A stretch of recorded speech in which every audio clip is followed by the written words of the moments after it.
26 August 2026. ಇತಿಹಾಸ ಪುಟಗಳಲ್ಲಿ ಕರಾಳ ದಿನ ಅಂತಲೇ ಬರೆದಿಟ್ಕೊಳ್ಬೇಕು.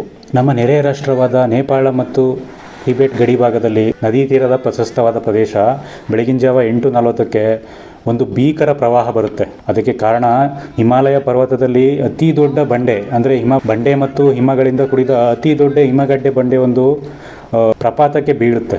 ಅದು ನದಿ ಲೇಂಡೆ, ಕೋಲಾ ಮತ್ತು ತ್ರಿಶೂಲಿ ನದಿಗಳ ಉದ್ಗಮ ಸ್ಥಾನ ಅಲ್ಲಿಂದನೇ ಶುರುವಾಗೋದು. ಆ ಜಾಗದಲ್ಲಿ ಅತಿ ದೊಡ್ಡ ಬಂಡೆ ಬಿತ್ತು ಅಂತಂದರೆ ಆ ಪ್ರವಾಹ ಯಾವ ರೀತಿ ಹೇಳುತ್ತೆ ಅಂತಂದರೆ ಉದ್ವೇಗದಲ್ಲಿ ಹೇಳುತ್ತೆ. ಆ ಒಂದು ಪ್ರವಾಹ ದಿಢೀರನೇ, ಅಷ್ಟೊಂದು ನೀರು ಕಡಿಮೆ ಇರೋ ನದಿನಲ್ಲಿ ದಿಢೀರನೇ ನೀರು ಹೆಚ್ಚಾದರೆ ಅಕ್ಕಪಕ್ಕದಲ್ಲಿರೋ ಜನಕ್ಕೆ ಏನು ಗೊತ್ತಿರುತ್ತೆ. ಅತಿ ದೊಡ್ಡ ಪ್ರವಾಹವಾಗಿದೆ. ಇದಕ್ಕೆ ಕಾರಣ ವಿಜ್ಞಾನಿಗಳು ಹೇಳೋದು, ದೊಡ್ಡ ಬಂಡೆ ಬಿದ್ದಿದೆ. ಆ ಬಂಡೆ ಬೀಳೋಕ್ಕೆ ಕಾರಣ ಜಾಗತಿಕ ತಾಪಮಾನ ಏರಿಕೆಯಿಂದ.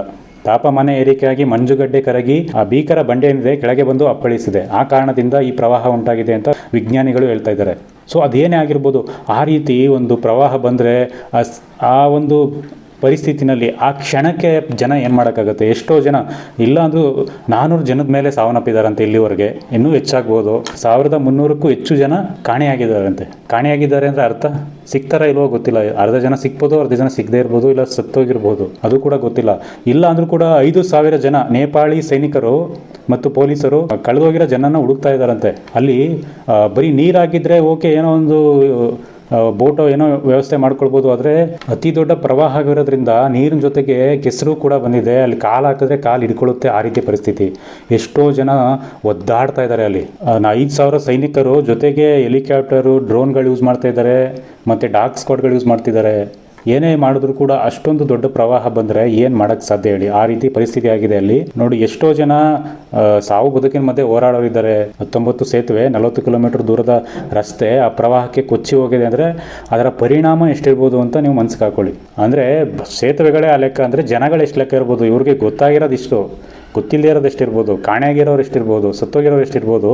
ಅದು ಸ್ವಲ್ಪ ಇನ್ನೂ ಅವ್ರನ್ನ ಹುಡ್ಕೋ ಕಾರ್ಯಾಚರಣೆ ಏನು ಮಾಡ್ತಾ ಇದ್ದಾರೆ ಪೊಲೀಸ್ನವರು, ಅದನ್ನು ಮಾಡ್ತಾ ಇದ್ದಾರೆ. ಬಟ್ ಆದರೆ ಈ ಕಿತ್ತೋಗಿರೋ ರಸ್ತೆಗಳಿಂದ, ಸೇತುವೆ ಕನೆಕ್ಷನ್ ಕಿತ್ತೋಗಿರೋದ್ರಿಂದ ಮತ್ತು ಬದಿಯಿಂದ ಕಾರ್ಯಾಚರಣೆ ಸ್ವಲ್ಪ ನಿಧಾನ ಆಗ್ತಿದೆ ಅಂತೆ. ಸೊ ಅಷ್ಟು ಭೀಕರವಾಗಿ ನಡೀತಾ ಇದೆ ಅಲ್ಲಿ. ಎಷ್ಟೋ ಜನ ಅಷ್ಟು ಪ್ರವಾಹ ಆಗಿದ್ರೂ ಅಲ್ಲಿ ಅಕ್ಕಪಕ್ಕ ಇರೋರು, ಬದುಕೊಳ್ದಿರೋರು ಅಲ್ಲಿ ಸಿಗ್ತಿರೋ ಸಾಮಗ್ರಿಗಳನ್ನ ಎತ್ಕೊಳ್ತಾ ಇದ್ದಾರೆ. ಕೆಲವೊಬ್ರು ಗ್ಯಾಸ್ ಎತ್ಕೊಳ್ತಾ ಇದ್ದಾರೆ, ಕೆಲವೊಬ್ರು ಮೀನು ಎತ್ಕೊಂಡು ಹೋಗ್ತಾ ಇದ್ದಾರೆ. ಅವ್ರಿಗೆ ಏನು ಅನಿಸುತ್ತೆ ಅದನ್ನು ಮಾಡ್ತಾ ಇದ್ದಾರೆ. ಏನು ಮಾಡೋಕ್ಕೆ ಸಾಧ್ಯ, ಅವ್ರಿಗೆ ಆ ರೀತಿ ಪರಿಸ್ಥಿತಿ ಆಗೋಗಿದೆ ಅಲ್ಲಿ. ಸೊ ಜಾಗತಿಕ ತಾಪಮಾನ ಅನ್ನೋದು ಅವ್ರ ತಪ್ಪಲ್ಲ, ಆ ಸ್ಥಳೀಯರ ತಪ್ಪಲ್ಲ. ಅದು ಕಂಪ್ಲೀಟ್ ನಮ್ಮದೇನು ಕಂಪ್ಲೀಟ್ ಪ್ರಪಂಚ ಏನಿದೆ ಎಲ್ಲ ಸೇರಿ ಜಾಗತಿಕ ತಾಪಮಾನ ಹೆಚ್ಚುತ್ತಾ ಇರೋದು. ಸೊ ಆ ಪ್ರದೇಶದ ತಾಪಮಾನ ಅಂತ ಹೇಳ್ತಾ ಇಲ್ಲ ಅವರು. ಜಾಗತಿಕ ತಾಪಮಾನ ಅಂದರೆ ಪ್ರಪಂಚದ ತಾಪಮಾನ ಆದರೆ ಫಸ್ಟು ಅದು ತಲುಪೋದೆ ಹಿಮ ಪರ್ವತಗಳ ಕುತ್ತಿಗೆಗೆ. ಸೊ ಅದರಿಂದ ಅನಾವಶ್ಯಕವಾದ ತಾಪಮಾನದ ಅವಶ್ಯಕತೆ ಇಲ್ಲ.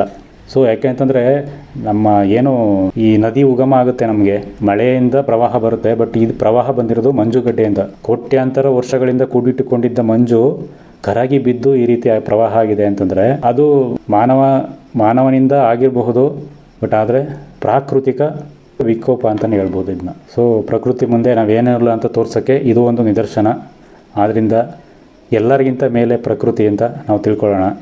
ಸೊ ಅದರಿಂದ ನಾವು ಇವಾಗ ನಮ್ಮ ಕೈಲಾಗೋದಿಷ್ಟೇ, ನೇಪಾಳ ಮತ್ತು ಟಿಬೆಟ್ ಗಡಿ ಏನಿದೆ ಆ ಪ್ರದೇಶದಲ್ಲಿ, ಪೀಡಿತ ಪ್ರದೇಶಗಳಲ್ಲಿ ಏನಿದೆ ಅವ್ರಿಗೆ ಪ್ರೇ ಮಾಡೋದಷ್ಟೇ ನಮಗೆ ಚಾನ್ಸ್ ಕೊಡ್ತಾ ಇರೋದು ದೇವರು. ಇನ್ನು ಬೇರೆ ಏನೂ ಮಾಡೋಕ್ಕೆ ಸಾಧ್ಯ ಇಲ್ಲ ಸದ್ಯ ಪರಿಸ್ಥಿತಿಗೆ. ಮುಂದೆ ಏನಾಗುತ್ತೋ ನೋಡೋಣ. ಸೊ ಮುಂದೆ ಏನಾದ್ರು ಅಪ್ಡೇಟ್ ಸಿಕ್ಕರೆ ಅದ್ರ ಬಗ್ಗೆ ಹೇಳ್ತೀನಿ. ಸದ್ಯಕ್ಕೆ ಇಷ್ಟು ಅಪ್ಡೇಟ್ ಇದೆ. ನೇಪಾಳಕ್ಕೇನೆ ಎಲ್ಲ ತೊಂದರೆಗಳು ಆಗಿದೆ. ಅದೇನು ಮುಂದಕ್ಕೆ ಏನು ಮಾಡ್ಕೊಂಡು ಹೋಗ್ತಾರೋ ಅವ್ರಿಗೆ ಗೊತ್ತಿಲ್ಲ ಪಾಪ.